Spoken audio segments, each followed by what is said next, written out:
எல்லாருக்கும் வணக்கம். நான் Hema Subramanian. Welcome to home cooking Tamil. இன்றைக்கி 2 ஸ்வீட் ரெசிபீஸ் தான் பார்க்க போகிறீங்க. ஸோ ஒன்று வந்து நல்ல எப்போவுமே எல்லாருக்கும் பிடிச்ச கொழக்கட்டை, இன்னொன்று வந்து பூந்தி லட்டு. ஸோ யூஸ்வலாக இந்த ஸ்வீட்ஸ் வந்து ஏதாவது பூஜை பண்டிகை இந்த மாதிரி இருக்கும்போது செய்வாங்க. ஸோ வாங்க இந்த 2 ரெசிபீஸும் எப்படி செய்கிறதுன்னு பார்க்கலாம்.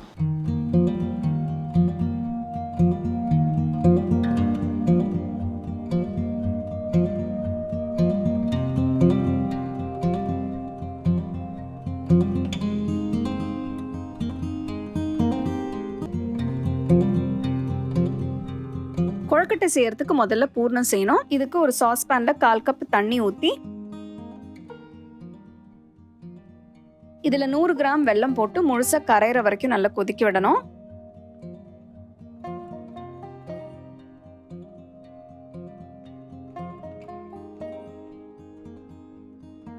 வெல்லம் முழுசா கரைஞ்ச உடனே 2 நிமிஷம் கொதிக்க விட்டு ஸ்டவ் ஆஃப் பண்ணிட்டு எடுத்து வச்சிருங்க. அடுத்தது ஒரு கடாயில 1 டீஸ்பூன் நெய் போட்டு இதுல 1 கப் திருகின தேங்காய் பூ, ஃப்ளேம் மீடியம்ல வச்சு தேங்காய் பூவை நல்லா வறுக்கணும். 5 நிமிஷம் நல்லா வறுத்த பிறகு இதுல கரைச்ச வெல்லத்தை வடிகட்டி ஊத்தணும்.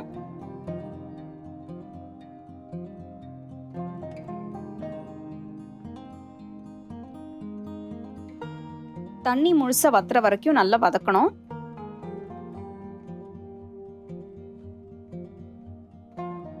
தண்ணி எல்லாம் வத்தின பிறகு இதுல 1 டீஸ்பூன் ஏலக்காய் தூள் போட்டு நல்லா மிக்ஸ் பண்ணணும்.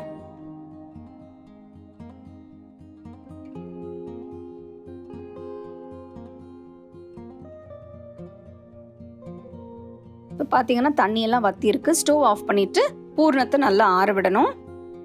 அடுத்தது கொழுக்கட்டை மாவு செய்யறதுக்கு ஒரு பவுல்ல 1 கப் கொழுக்கட்டை மாவு எடுத்திருக்கேன். கொழுக்கட்டை மாவு இல்லைன்னா நீங்க இடியாப்ப மாவு கூட யூஸ் பண்ணிக்கலாம். இதுல 1 டீஸ்பூன் உப்பு, 1 டீஸ்பூன் நல்லெண்ணெய்,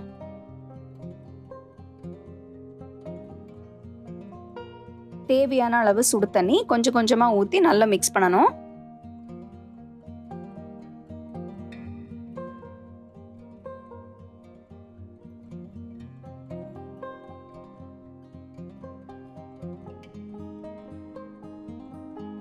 தண்ணியெல்லாம் ஊற்றி நல்லா மிக்ஸ் பண்ண பிறகு மாவை 2 நிமிஷத்துக்கு நல்லா பிசையணும்.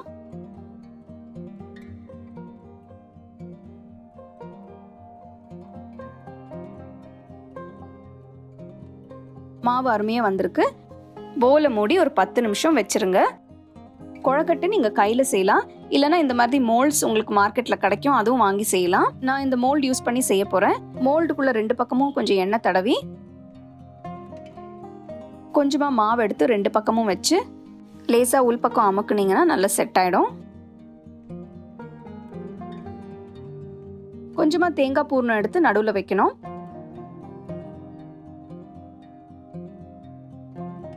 மோல்டோட அடுத்த சைடுல கொஞ்சம் மாவு வச்சு லேசா அமுக்கி இப்போ மோல்டு க்ளோஸ் பண்ணலாம்.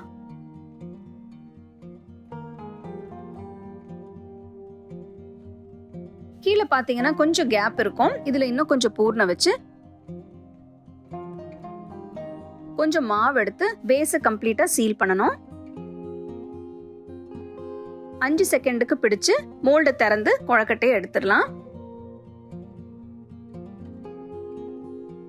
இந்த மாதிரியும் கொழுக்கட்டை செய்யலாம், இல்லைன்னா நீங்க கையிலையும் செய்யலாம். கையில செய்யும்போது கொஞ்சம் எண்ணெய் தடவி கொஞ்சம் மாவு எடுத்து லேசா கையில தட்டி விட்டு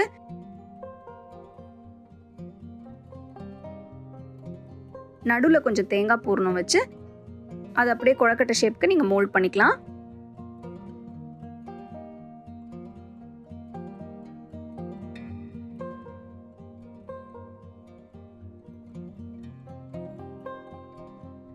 அடுத்தது கொழுக்கட்டையை வேக வைக்கிறதுக்கு நான் ஒரு இட்லி குண்டா எடுத்திருக்கேன். இட்லி தட்டுல முதல்ல லேசா எண்ணெயை தடவி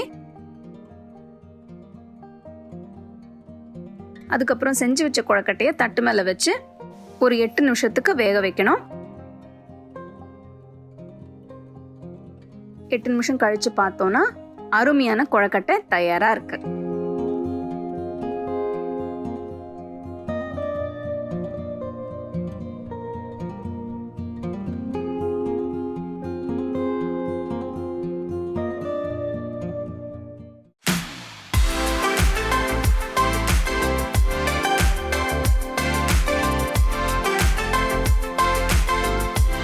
பூந்தி லட்டு செய்யறதுக்கு ஒரு பவுலில் 1 கப் கடலை மாவு எடுத்து இதில் 1/4 டீஸ்பூன் ஏலக்காய் தூள், ஒரு துளி orange food colour, kesari colour கூட யூஸ் பண்ணிக்கலாம்.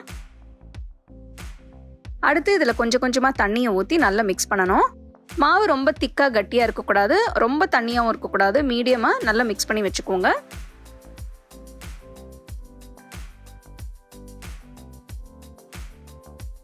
அடுத்தது சக்கரை பாகு செய்யறதுக்கு ஒரு சாஸ்பேனில் 3/4 கப் தண்ணி ஊற்றி இதில் 1 கப் சக்கரை போட்டு நல்லா மிக்ஸ் பண்ணணும்.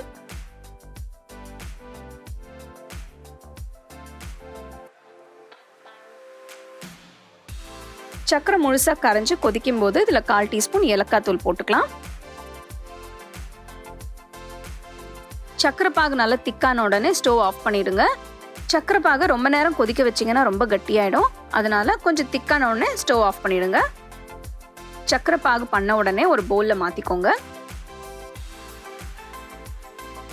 இதில் ஒரு துளி பச்சை கற்பூரம் போட்டிருக்கேன். நல்ல வாசனையாக நல்லா டேஸ்ட்டாக இருக்கும். உங்ககிட்ட பச்சை கற்பூரம் இல்லைன்னா நீங்கள் அது எல்லாமே கூட செய்யலாம்.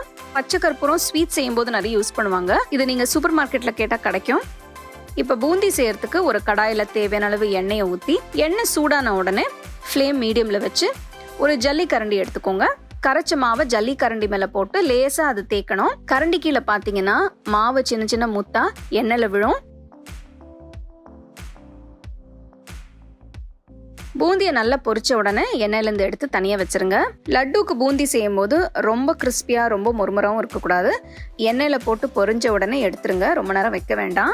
பூந்தி எல்லாம் பொரிச்ச உடனே எடுத்து சக்கரை பாகில் போட்டு நல்லா மிக்ஸ் பண்ணணும்.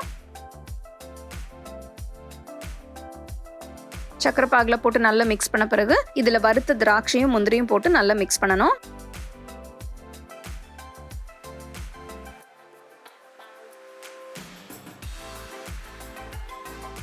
இதில் 2 டீஸ்பூன் நெய் போட்டு லேசாக கையில் பிசைஞ்சு லட்டு பிடிக்கலாம்.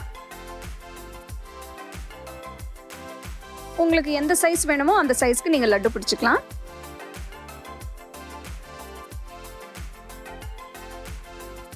அருமையான மணமான பூந்தி லட்டு தயாராக இருக்கு. 2 அருமையான ரெசிபீஸ் பார்த்தீங்க. ஸோ அடுத்த வாரம் நம்மளுக்கு பூஜைலாம் வருது. அதனால் கண்டிப்பாக இந்த 2 ரெசிபீஸுமே நீங்கள் ட்ரை பண்ணி உங்கள் ஃபேமிலி ஃப்ரெண்ட்ஸோட ஷேர் பண்ணுங்கள்.